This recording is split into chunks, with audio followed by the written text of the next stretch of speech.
Hello, my name is Janne Näränen. I'm the owner of the dyno company. I'm also in charge of technical development of our system. I want to show you a few examples and cases, and also give you the tips how to work effectively and take everything out of your own dyno.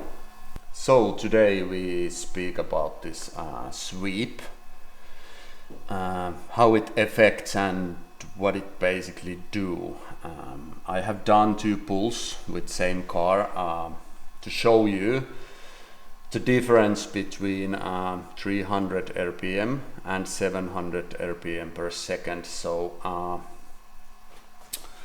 here is a boost, and we clearly see that if we use lower ramp rate, of course there is more load, and the turbo spools much earlier, about 2500, and with 700 rpm per second it's almost 500 rpm later. So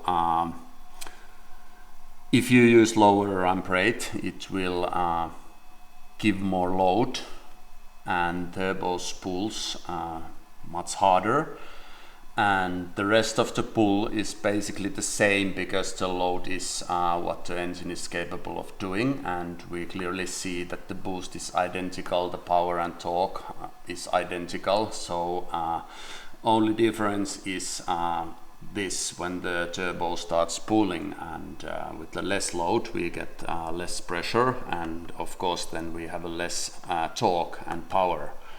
And here we see that also with the faster ramp rate, the test is basically, it takes about 10 seconds, and with 300 rpm per second it takes about 20 seconds. And there is also a risk that if you want to make 2 long runs, especially with the small intercoolers, you will start heat soaking the intercooler, and you will start losing power on the high RPM because the intake air temperature is much higher.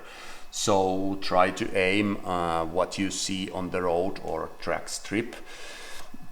Basically I will mostly use 400, 500, something like that. Some turbo diesels I can use low as 200, but that's how it affects. So keep that in mind when you are doing pulls or tune the car.